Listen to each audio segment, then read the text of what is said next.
centígrados tiene esta hora la ciudad de Quito. Ahí viene Mercedes, el día está frío. Buenos días. Así con mucho frío. Empezamos esta mañana. ¿Qué tal, Robert? Amigos, bienvenidos a la primera emisión de TVC Noticias. Que el día sea bueno, desayune rico, provechoso para que el trajinar ya en jueves sea absolutamente positivo. Por supuesto que sí, que cumpla con todas sus actividades programadas. Así empezamos contándoles que los legisladores Jorge Chamba y Diego Matovelle del bloque oficialista de ADN presentaron una acción de protección con medidas cautelares.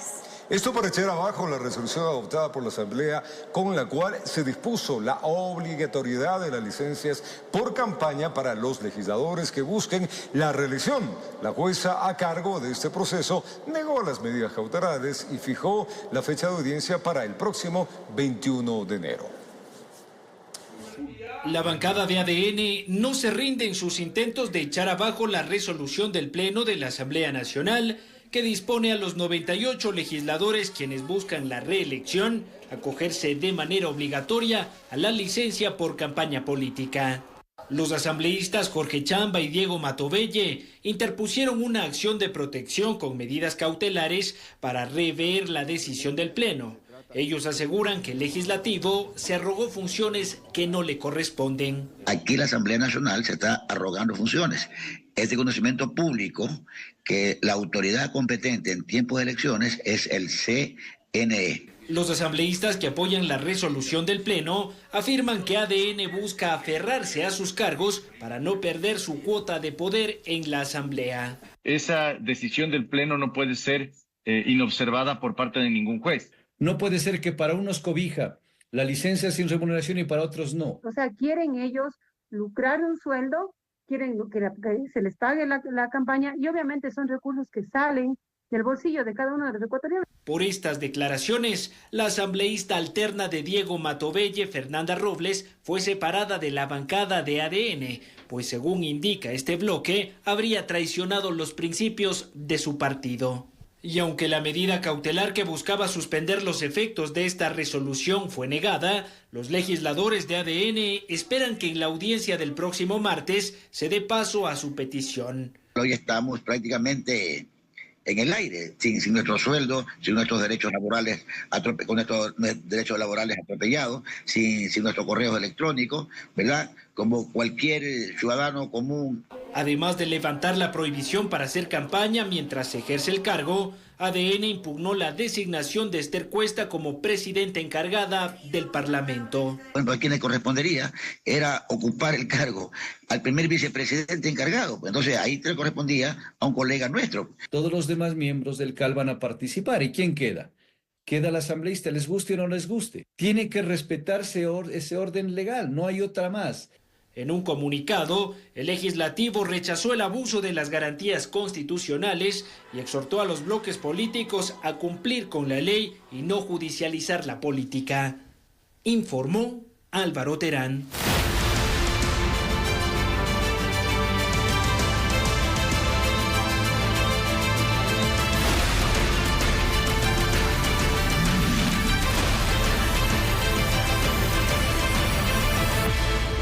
Punto de la mañana, veamos cómo están los aspirantes a la presidencia. Ellos continúan sus recorridos y en campaña en diferentes provincias del país. Esto, evidentemente, para contarnos cuáles son sus objetivos, sus planes, cuál es la idea de llegar a Carondelet. Ese camino complicado, pero a ratos que da muchos frutos. Veamos. Jorge Escala, el candidato presidencial por el Partido Unidad Popular Lista 2, mantuvo este miércoles un conversatorio con estudiantes de la Universidad de Guayaquil. En el contexto educativo les dio a conocer sus propuestas, que les beneficiaría de llegar a ser electo en los próximos comicios. Entregaré el 6% del Producto Interno Bruto, por lo que toda la vida luché siendo dirigente de la Unión Nacional de Educadores del Gremio de los Maestros. Por Sociedad Patriótica, la aspirante a Carondelet, Andrea González, continuó en la provincia de Cotopaxi, donde dio entrevistas a medios radiales. Asimismo, recorrió uno de los mercados para dar a conocer sus propuestas a los comerciantes. Esto no habla de una presidente que va a cambiar la historia del país. Habla de una candidata que quiere cambiar como nosotros, el ecuatoriano a pie, la clase trabajadora, se relaciona con la política. Lejos de ser una campaña electoral, esta es una campaña educativa. Mi alma de profesora no me permitiría hacer menos en un mes entero de atención de todos los ciudadanos.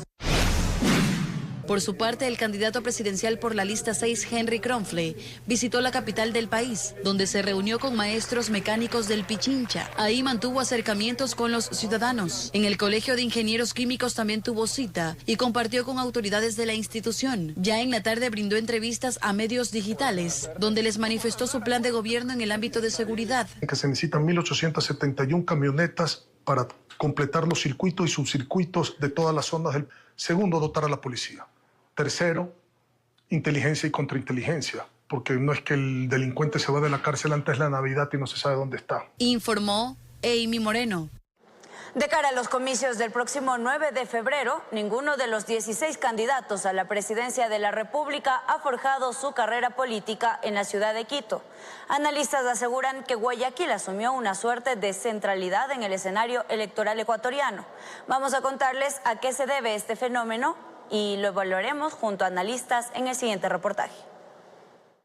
En los últimos años, Quito parece haber perdido protagonismo en el escenario político ecuatoriano. Para las elecciones presidenciales de este 9 de febrero, solo una candidata nació en la capital.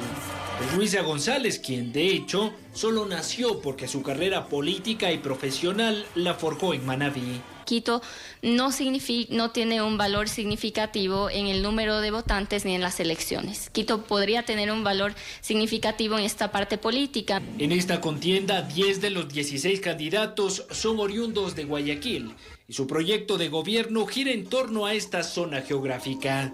Ahora bien, ¿a qué se debe este desplazamiento de la centralidad política al puerto principal? En el CNE se encuentran registrados alrededor de 14 millones de votantes y el 45% está en la costa. Entonces esto puede ser muy atractivo para los partidos políticos. Entonces necesitan justamente los movimientos alguien que pueda representar a ese 45% de los votantes. Desde el 2002 es muy curioso que de los 4 candidatos que empiezan a liderar por lo general las encuestas de opinión electoral, ninguno ha sido de la sierra. Ninguno ha sido justamente del centro de Quito. Analistas aseguran que este centralismo político es cada vez más excluyente, pues las zonas más empobrecidas de Ecuador, como Esmeraldas, la Amazonía o la Sierra Centro, prácticamente no cuentan con candidatos a la presidencia, a excepción de Leonidas Issa. En el olvido estatal, ¿no? Vemos que estas zonas, por ejemplo, Esmeraldas, ¿qué representante tenemos de Esmeraldas? Ninguno, y cuando vemos los índices de violencia en Esmeraldas son altísimos. Expertos creen que a causa de las múltiples crisis que afectan a Ecuador, a la ciudadanía prácticamente no le interesa la proveniencia geográfica de los candidatos, sino la capacidad que puedan tener para solventar sus necesidades. La identificación que tiene más bien el votante en ese punto es ver quién es esa persona que va a solucionarme la crisis y no importa si es de la costa, de la sierra, del oriente, es lo de menos. En estos comicios, además de los candidatos oriundos de Guayaquil, hay perfiles provenientes de Loja, Ventanas, Cuenca, Latacunga, Chone e incluso Miami, Estados Unidos, donde nació el actual presidente de la República, Daniel Noboa. Informó Álvaro Terán. Bueno, estamos a poco tiempo de dar el voto y es importante y responsable conocer por lo menos los perfiles que han hecho el caminar de los candidatos, sobre todo a la presidencia de la República. Evidentemente también es importante los asambleístas, y hablaremos de eso. Pero por ahora veamos el perfil de uno de ellos. Hablamos de Jimmy Jairala, que lo conocemos muy bien, comenzó en su inicio en televisión, luego se hizo político, pero vamos a ampliar esto en el siguiente reportaje. Nombre completo, Jimmy Jairala Pelaza. Partido, Movimiento Centro Democrático, lista 1. Edad, 67 años. De profesión, periodista. Estado civil, casado y tiene 6 hijos. Experiencia en el sector público. Subsecretario de Información y Comunicación en 1992. Ministro de Información en 1993. Diputado en 2007. Prefecto del Guayas en 2 periodos, entre el 2009 y 2014 y 2014 y 2018. Experiencia en el sector privado, periodista. Y esta es su primera candidatura a la presidencia de Ecuador. A pesar de tener mucha trayectoria política, esta es la primera vez que Jimmy Jairala se candidatiza para ocupar el sillón de Carondelet. Él asegura que su familia ha sido un pilar muy importante en su vida. Conozcamos un poco más del entorno personal del candidato. 21 años de diferencia y 25 de casados con Maluli Valdivieso, acostumbrados a la exposición mediática de inicios del año 2000 y la hipervisualización de hoy. Él dice que cuando se baja de la estridencia política, pocas son las cosas que lo sacan de la casa. Me gusta mucho hacer karaoke, invitar a amigos, familia, a las novias de mis hijos. Me encanta, por ejemplo, José José. Me gusta en las canciones de Chico Novarro. Esa es mi música, eso es lo que a mí me gusta. Diferíamos totalmente porque ella era rockera. Ahora de repente se acuerda, pero cuando me casé con Maluli, ella tenía el pelo color zanahoria y solo se vestía de negro. O sea, era la antítesis mía.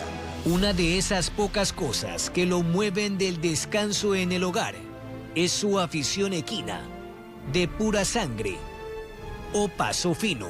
Eso es lo que más me gusta. Y bueno, y hago lo posible por cuidarme y sobre todo con la ayuda de Maluli para no subir de peso, porque yo tengo mucha facilidad. No importa si es fin de semana, no importa si es domingo, él se levanta una hora y se levanta a esa hora y toma el café en la misma taza y toma el café, el mismo café, y cuando le gusta algo, yo le digo que es camotero. No sé si la gente reconozca el término. Camotero es cuando estás con una cosa, con un amigo o con una comida y le das, bueno, él es así. 6 hijos y no pocas anécdotas, como el contraste en la crianza.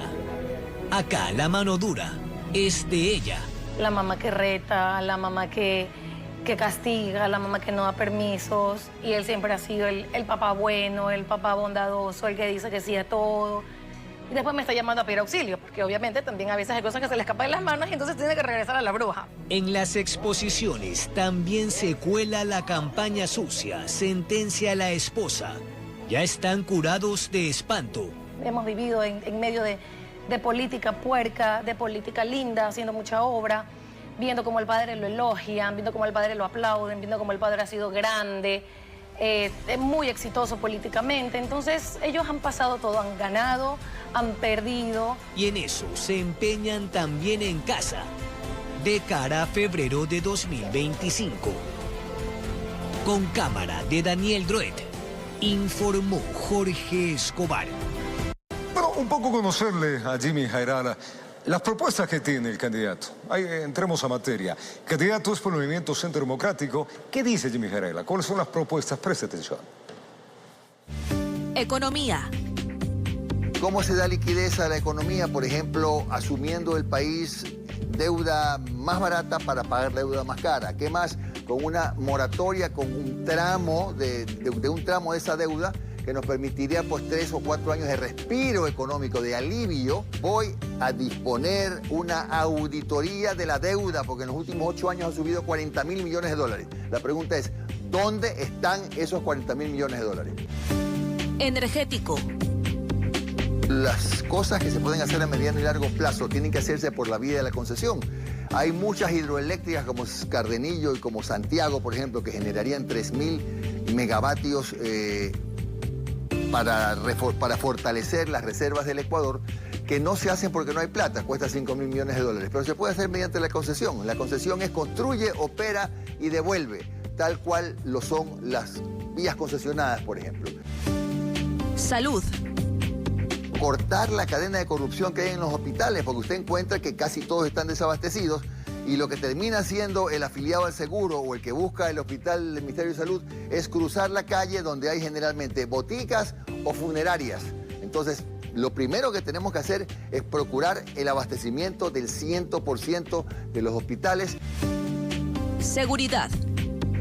Una policía especialmente preparada y solamente que se dedicará solamente al manejo de la seguridad dentro de las prisiones en reemplazo de los guías penitenciarios, porque la capital o la escuela del crimen está justamente en las cárceles. De incorporar a la sociedad civil a la solución de los problemas mediante la inteligencia artificial. La candidata asambleísta por ADN, Diana Jacome, recorrió la provincia de Santo Domingo de los Áchilas para exponer sus propuestas de llegar a ser electa. Diana Jacome, candidata asambleísta por ADN, este miércoles se recorrió 3 provincias para compartir con los ciudadanos las acciones que impulsará desde la gestión legislativa. Como primer destino visitó Santo Domingo de los Áchilas, donde fue parte de un conversatorio y trató los temas como liderazgo femenino. Además visitó varios medios de comunicación. En Esmeraldas compartió con adultos mayores, líderes comunitarios y emprendedores. Y horas más tarde inauguró una sede del movimiento ADN. En Pichincha estuvo en el Comité del Pueblo, donde propuso su plan de gobierno. Y en Ayambe visitó a los comerciantes y escuchó sus necesidades. La candidata asambleísta nacional aseguró que seguirá llevando su mensaje de unidad y paz a todo el país. Informó Amy Moreno. Las redes sociales son la plataforma en donde los candidatos buscan darse a conocer. Pero según especialistas, ojo con esto, existe una línea de riesgo que debe ser evitada. O sea, de evitar cruzar a la hora de buscar audiencia o la famosa interacción de los contenidos. Ojo con eso, candidatos. Miren lo que dicen los expertos. Los vemos bailando, comiendo y con personajes virales de Internet. Y es que los candidatos a la presidencia del Ecuador han optado por darse a conocer en las redes sociales, adaptando en la mayoría de los casos contenidos cortos y con pocas palabras, pero ¿para quiénes va dirigido? También se va amplificando, no solo son los jóvenes, hay muchos estratos de edad que están participando en estos contextos. Y lo que muchos buscan es generar vistas, alcance o interacción, pero no todos los contenidos lo logran. Y en la campaña política que se realiza en estos espacios, hay quienes lideran los primeros lugares. Daniel Noboa va liderando el número de publicaciones, pero también las interacciones. Él domina Facebook, domina Instagram, domina TikTok.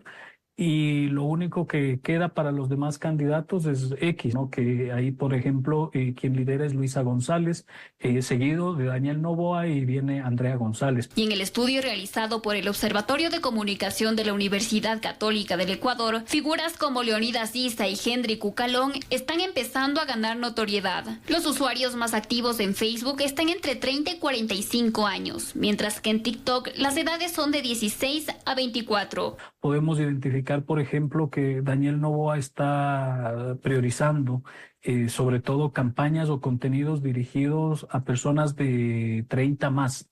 Eso significa que sobre los 30 años es donde está su enfoque de campaña actualmente en función de contenido y de lo que está ocurriendo en la discusión y el contenido digital. El espectro digital nos da una radiografía del parecer ciudadano.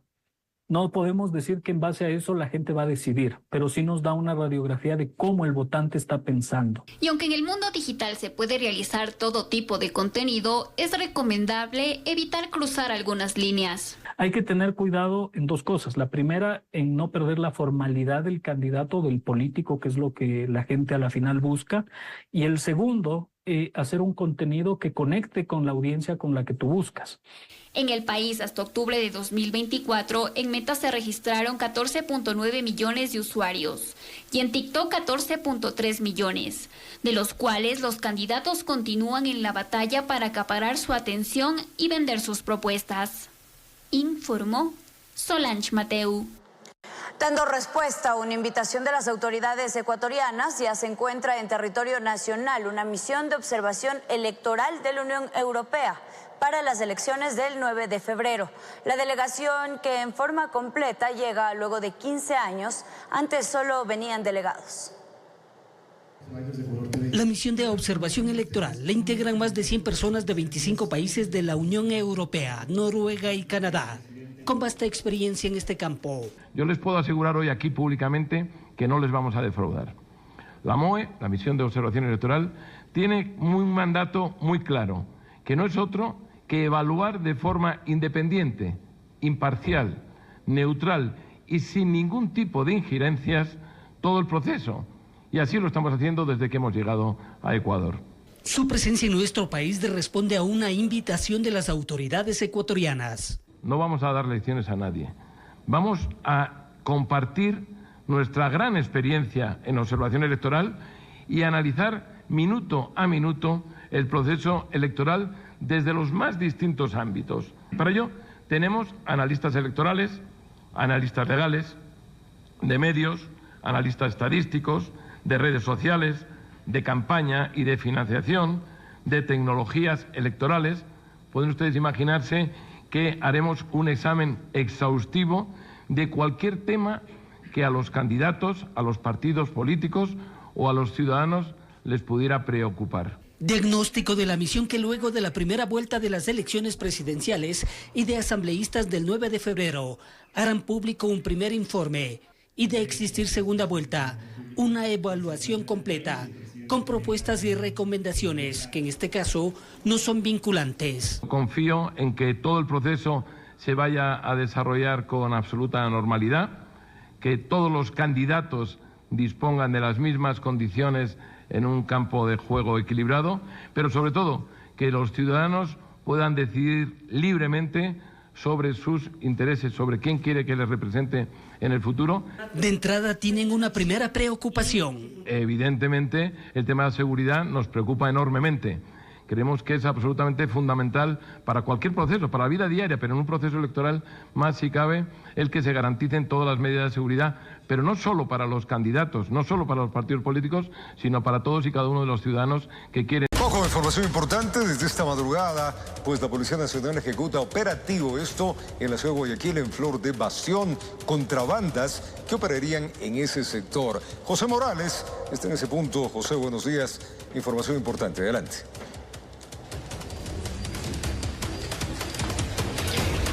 Gracias, amigos televidentes, compañeros. Sí, desde Guayaquil, específicamente en el noroeste de la ciudad, hablamos de Flor de Bastión, donde al momento, desde la madrugada de hoy, se ha desplegado un amplio operativo policial recorriendo varios sectores, varias calles, varios domicilios. La Policía Nacional ha procedido al allanamiento respectivo en diversas viviendas que buscan, bueno, están tras la pista de varias organizaciones delictivas que vienen operando en este sector, en el cometimiento de algunos delitos, pero en especial estas organizaciones se estarían dedicando a delitos como el secuestro extorsivo. De hecho, ya quedó demostrado en evidencia un video publicado durante la tarde de este miércoles, en el cual se aprecia un procedimiento, una persecución entre policías y delincuentes, quienes en esos instantes estaban secuestrando a un caballero. Sin embargo, los agentes procedieron a una persecución exhaustiva hasta el punto en el que los delincuentes terminaron accidentándose sobre la vía, incluso con su víctima en el interior. Eso ocurrió a pocas cuadras, a poca distancia del sitio en el cual nos encontramos. Y por ese motivo se desarrollan estas actividades, estos operativos, con miras precisamente a detener ese accionar por parte de la delincuencia que viene operando en este lugar, en este sitio, hacia el noroeste de la ciudad de Guayaquil.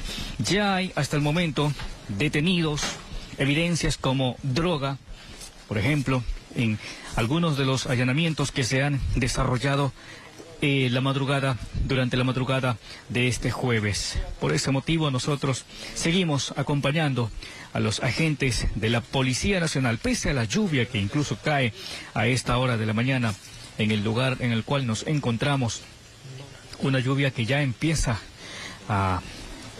incluso a retirarse del sector. Ya son pequeñas chispas nada más las que podemos apreciar, pero eso ha hecho que el terreno también se torne un poco difícil de poder transitar en el lugar.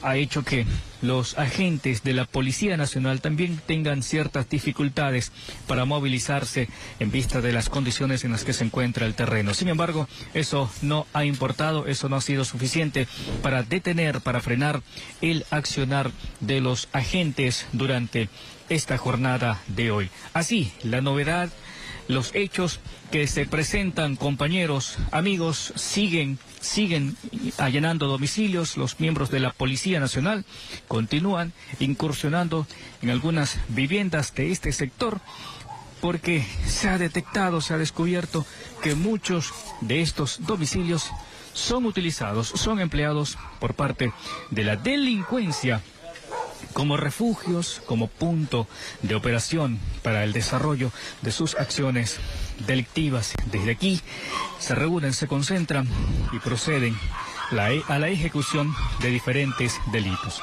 Observen entonces allí con estas imágenes, en todo caso, con estas imágenes del procedimiento que se está llevando a cabo, del procedimiento que se está ejecutando al momento. Vamos a retornar a estudio, compañeros. Los dejo con la imagen del uniformado incursionando en el domicilio. Ustedes, hasta la capital ecuatoriana, continúen con más información. Adelante. Gracias, José. Importante, sin duda, el trabajo que hace la Policía Nacional en estos puntos calientes y puntos en los cuales ahí las mafias están dirigiendo y fastidiando a nuestra nación.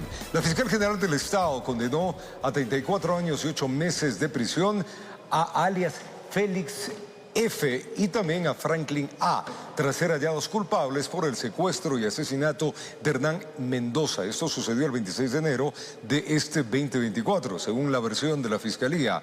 Franklin F. fue contratado para trasladar a la víctima y a un amigo. Durante el viaje, Mendoza ingirió una bebida que le hizo perder el conocimiento y posteriormente fue abandonado en el sector de Guajaló junto a su acompañante. 32 días después de su desaparición, fue hallado sin vida en la localidad rural de Guayabamba. La Fiscalía asegura que aún existe un tercer cómplice, por el momento prófugo de la justicia.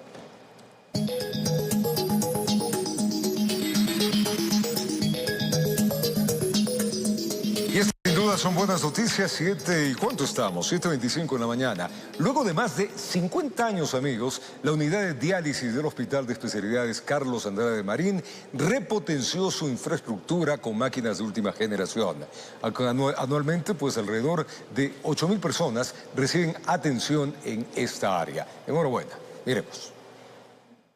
El Hospital de Especialidades Carlos Andrade Marín de Quito, una de las instituciones médicas más importantes del país, ha dado un paso significativo en la mejora de la atención a pacientes con insuficiencia renal crónica al repotenciar su unidad de diálisis. Este avance busca garantizar un tratamiento más eficiente, seguro y cómodo para quienes enfrentan esta compleja condición de salud. La repotenciación física, principalmente, ¿no? Lo que es pisos, paredes, techos, y también la instalación de un nuevo sistema de tratamiento de agua permeada. Era necesario esta repotenciación por la magnitud de pacientes que nosotros recibimos, la calidad de paciente que se atiende en este hospital. La renovación de la unidad de diálisis incluye la incorporación de equipos de última generación diseñados para optimizar el proceso de diálisis y reducir el tiempo de tratamiento. Además, las instalaciones han sido adecuadas para ofrecer un ambiente más cómodo y seguro, tanto para los pacientes como para el personal médico. Nosotros brindamos varias terapias de diálisis y era necesario repotenciar nuestra unidad para hacer un cambio de infraestructura, para mejorar el sistema de tratamiento de agua, para dar mejor calidad de atención a los pacientes con máquinas de última tecnología y brindar toda la variedad de terapias renales que existan. Anualmente, alrededor de 8.000 personas reciben atención en esta área. Esta modernización abarca una extensión de aproximadamente 436 metros cuadrados. Tenemos 12 puestos aquí y tenemos 3 puestos en la UCI de adultos y tenemos 2 puestos en la UCI pediátrica. Hablamos de 40 a 60 pacientes por semana que se dializan en esta unidad. Con estas acciones, el Hospital Carlos Andrade Marín reafirma su posición como un referente en el sistema de salud del país, brindando servicios de alta calidad y apostando por la innovación en beneficio de la comunidad. Informó Miguel Ángel Bedoya. Cambiamos de tema. La sentencia de la Corte Constitucional que hace referencia a niños trans obligaría a las instituciones educativas a velar porque no se vulneren sus derechos. Esto ha generado criterios a favor y en contra. Una sentencia de la Corte Constitucional mantiene dividida a la sociedad ecuatoriana. De acuerdo a Dignidad y Derecho, se pretendería legalizar el cambio de sexo en los documentos de identidad de menores de edad. Es una sentencia que desconoce de una manera absoluta toda la evidencia científica que existe en cuanto al tratamiento y el acompañamiento que deben tener los niños que se encuentran en esta situación, incluso sin considerar la experiencia que ha habido en aquellos países donde han sido más, permisivos hacia permitir este proceso de transición en estos niños, como son, por ejemplo, Holanda, Reino Unido, Chile. que han develado una serie de problemas para estos niños. María de Lourdes Maldonado de Provida cita que a futuro a estos menores se les obligaría a enfrentar un problema psicológico. Nos demuestra la evidencia que en un 80 al 95% de los casos esta condición de disforia de género se supera ya en la edad de la adolescencia o incluso ya cuando son mayores de edad. Entonces, un proceso tan grave de transición, de cambio, y que un niño que en realidad se identifique como niña en la infancia y sea tratado como una niña, y luego, por ejemplo, luego del acompañamiento pertinente, decida que no era esa su decisión, que realmente era un proceso, fue un proceso, digamos, transitorio, pues es muy difícil para él rever todo lo que ya ha vivido. Acota que se establece que las instituciones educativas deberán reconocer, aceptar, fomentar y acompañar casos de cambio de sexo en menores. Desde la Asociación Silueta X se advierte que se está estigmatizando el tema. Primero, que la sentencia no se refiere estrictamente a apoyar la transición de una niñez trans ni de una adolescencia. Habla específicamente de proteger a aquellos casos en que niños o niñas tengan algún comportamiento que pudiera tener una tendencia hacia la niñez o a la adolescencia trans. Y es decir, que estos protocolos que ya existen en el Ministerio de Educación sean adaptados para proteger estos casos. Se cita, por ejemplo, que si un niño se identifica con el sexo opuesto, puede utilizar los baños de las niñas, sus uniformes, como participar en actividades de las mujeres. No se señala en ninguna parte, pero se supondría que las instituciones educativas deben de asegurar, crear reglamentos, es crear un equipo multidisciplinario entre psicólogos, sociólogos, personas médicos. La sentencia surgió tras el pedido a la Corte Constitucional que analice un caso trans de un menor de edad, lo que es de inmediato cumplimiento, informó Héctor Romero. Vamos a otros temas. El mercado laboral está en constante evolución y en el año 2025 promete cambios significativos que transformarán la manera en que los solicitantes realicen su respectiva solicitud, esto de empleo, la búsqueda, cómo preparar una hoja de vida, cuán efectiva es y cómo estar listos para una entrevista laboral. Algunos expertos pues dan algunos consejos claves en estos cambios que el mundo va teniendo año a año. Miremos. El mes de enero se caracteriza por mantener las expectativas de mejorar varios aspectos de nuestras vidas en niveles muy altos, ya sea la dieta, ser más constante en el gimnasio o por fin conseguir ese empleo soñado, son de las más comunes. Expertos en selección y talento humano señalan que el primer paso para conseguir ese objetivo es generar una hoja de vida que vaya acorde a nuestras metas laborales. Hay una pequeña presentación de lo que es la persona, ¿no? Cuál es su perfil profesional, qué es lo que esperaría, como una pequeña presentación. Eso es principal en la parte de la hoja de vida. También que tenga una correcta distribución, que se especifique lo que es experiencia, formación académica, un punto importante para poder destacar la hoja de vida, no colores muy oscuros, muy opacos o muy llamativos que puedan opacar justamente el contenido como tal de la hoja de vida. Las actividades puntuales que se han realizado en esta empresa en donde se ha trabajado, que máximo cubrirían unas 2 hojas. En la actualidad, presentar un buen desarrollo de habilidades blandas también sería relevante. Comunicación, tema de lenguaje no verbal, habilidades que ya no son tanto que se adquieren a través de una formación académica, sino que se adquieren a través de la experiencia. Prepararse para una entrevista laboral exitosa, como conocer la empresa y una buena presentación, destacaría entre la competencia laboral. A veces, justamente por la búsqueda de empleo, uno puede postular a varias empresas, pero es importante que cuando ya asistimos a una entrevista, primero conocer o entender un poquito cuál es el recorrido de esta empresa, porque el reclutador justamente quiere saber que la persona que está buscando conoce sobre el giro de negocio de la empresa. Factores como la globalización, el auge del trabajo remoto y la economía informal están transformando las oportunidades laborales. Es por ello que construir un sólido currículum vitae y prepararse para la entrevista laboral son factores indispensables para que no se escape esa nueva oportunidad.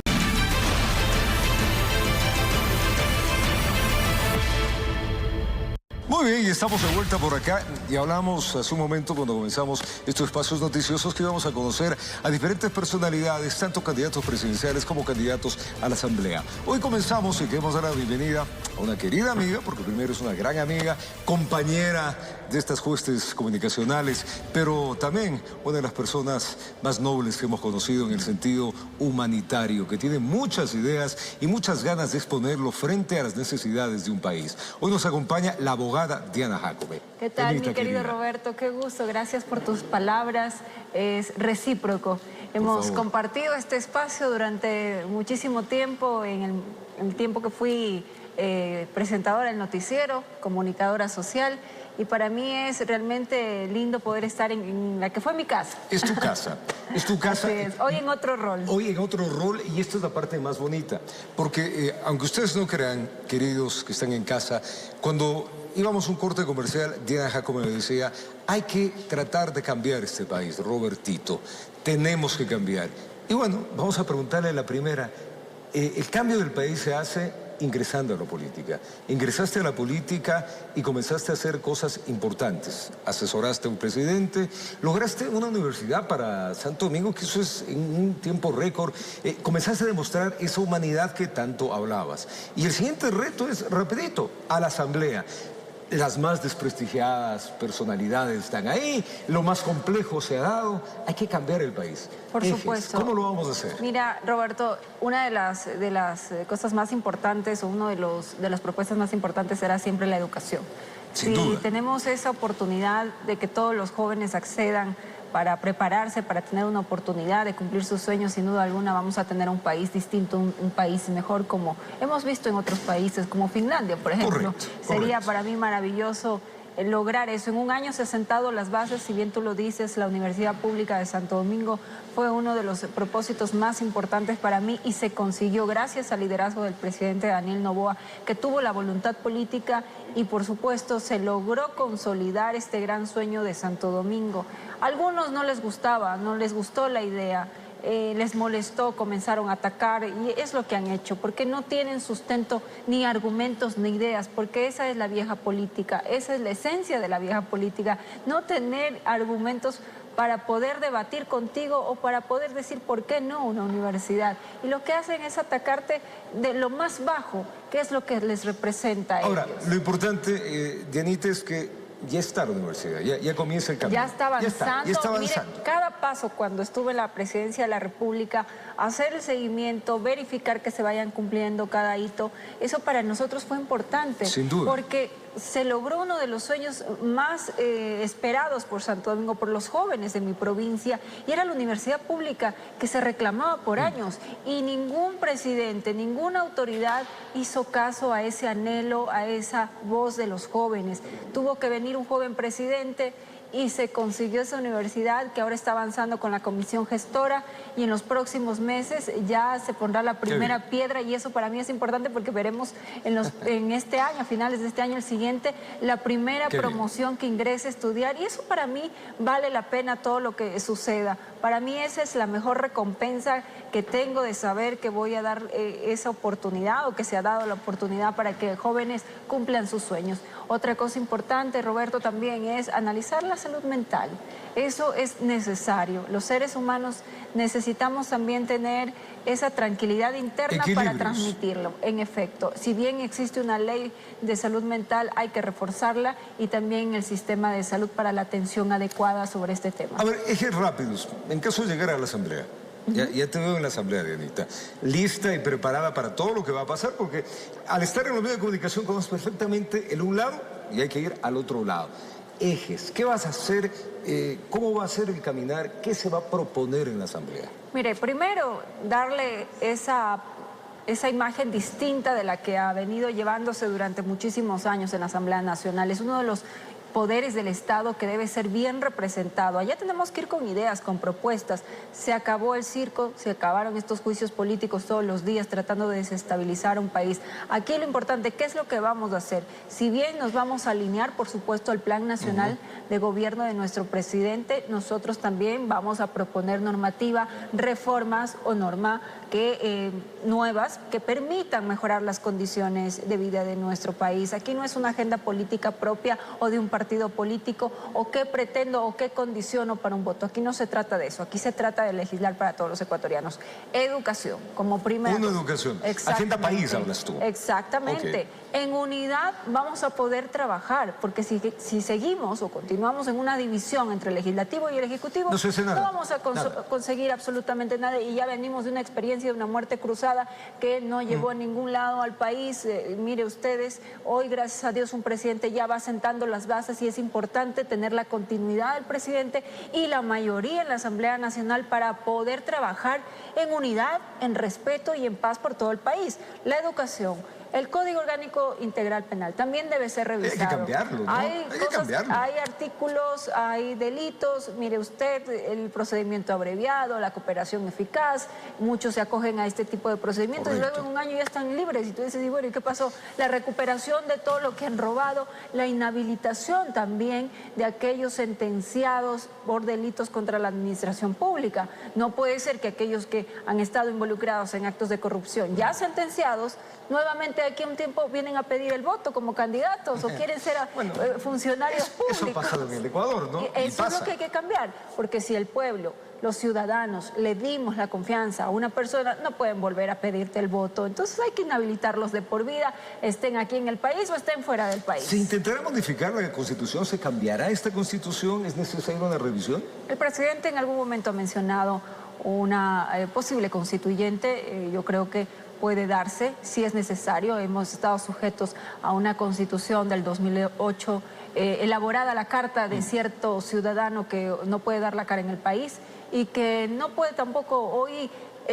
hacerse varias reformas o cambios en el país porque estamos sujetos a la Constitución del 2008. Y con varios candados. Ahí lo que aplicaría es una constituyente, eso lo veremos en su momento. Hoy vamos avanzando en el trabajo diario, pero no es nada descabellado poder hacerlo también, porque sí sería necesario. Tenemos poderes del Estado que, mire usted, ahora tienen una mayoría. ¿Qué es lo que vamos a esperar de esa mayoría? Los que aplauden a Venezuela, los que aplauden una dictadura de nuestros hermanos venezolanos que tanto han sufrido, hoy están liderando la mayoría y son los que eligen fiscales, contralores, procuradores. Entonces no podemos concentrar el poder de las autoridades de control de un país a 4 o 5 personas y todavía de la vieja política. Y eso es necesario para un cambio también en el giro que se está dando por la lucha a la delincuencia, al narcotráfico que tanto ha avanzado en el país y que ha generado la violencia que estamos viviendo. Por supuesto, no es una cuestión tampoco de incrementar penas, no se trata de eso, se trata de tener calidad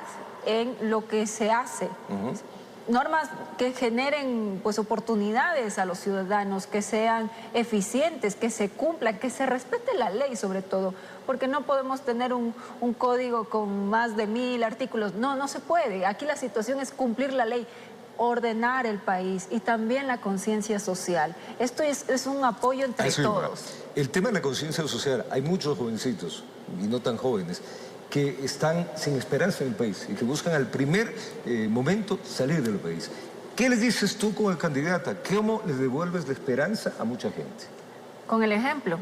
Eso es lo primero que vamos a hacer. Y ya el presidente Daniel Noboa ha dado el primer paso, demostrar que se puede hacer la diferencia en la política, que se puede cumplir con lo que se promete y, por supuesto, enfocados en el país, enfocados en los jóvenes. En el año de presidencia, mire usted, se ha entregado más de 100.000 becas a los jóvenes, el 75% de estas becas a mujeres, la Universidad Pública de Santo Domingo, el pago de deudas que por muchos años estuvieron pendientes para jubilados, para LISPOL, para todas las personas que en su momento pues reclamaban. Y claro, el presidente tiene que cumplir con lo que le corresponde en ese momento, pero son deudas también de aquellos que no cumplieron, que no les importó. Toachipilatón ha abandonado, tuvo que venir el presidente a activarlo nuevamente y hoy está generando energía. ¿Por qué no lo hicieron los otros gobiernos? No les interesaba el desarrollo del país, sino una agenda propia. Hoy estamos marcando la diferencia. Lo que vamos a llevar a la Asamblea Nacional, jóvenes que nos están viendo, son ideas, argumentos. La participación activa de ustedes va a ser importante y, por supuesto, queremos ser ese referente para que mañana las nuevas generaciones tomen la posta y se sientan orgullosos de nosotros, digan yo quiero también participar en política y no tengan ese temor o ese estigma de que la política es corrupción. Lastimosamente por muchos años se ha generado este término, pero hoy nosotros, la nueva generación de la política, vamos a demostrar que se puede hacer la diferencia y que ustedes mañana a futuro serán también los futuros políticos que cambien el país. Diana Jacome, finalmente, ¿cuál es el mayor reto personal?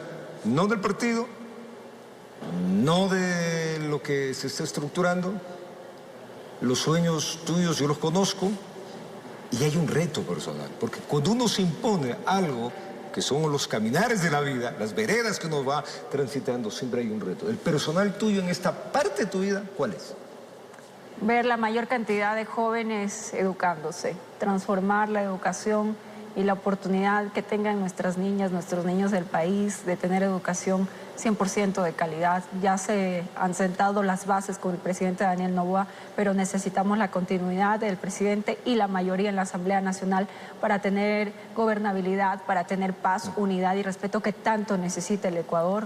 Tenemos que trabajar con altura, con ideas, argumentos, con respeto sobre todo. Basta de hacer conflicto, basta de demostrar que en este país solamente podemos estar enfocados en juicios políticos. Aquí lo importante es trabajar para todos los ecuatorianos, para nuestros mandantes que están confiando en nosotros. Diana Jacome, que se trabaje por la educación, que trabajes por todos los ideales, que se llegue a volar alto y sobre todo, mi querida Dianita, que se transforme el país. Bueno, falta le hace. Ese es nuestro honor. Vamos a hacerlo en equipo, vamos a trabajar 100% por nuestro país. Usted sabe, yo regresé al Ecuador con muchos sueños y Dios me ha dado la oportunidad de estar hoy aquí y poderlos representar en la función legislativa. Para mí será un honor y lo voy a hacer con respeto y con altura como se merecen los ecuatorianos. No dejen de soñar, los sueños se cumplen cuando se trabaja por ellos y cuando se tiene el corazón con humildad y con sinceridad también, honestidad que tanto falta le hace a algunos políticos. Aquí estamos para trabajar con altura, con respeto y capacidad. Diana Jacome, candidata a la Asamblea Nacional, hoy estuvo acá en nuestros espacios informativos conociendo su plan de trabajo, sus aspiraciones y qué es los retos que se imponen en esta nueva justa política. Tiempo de una pausa, ya venimos.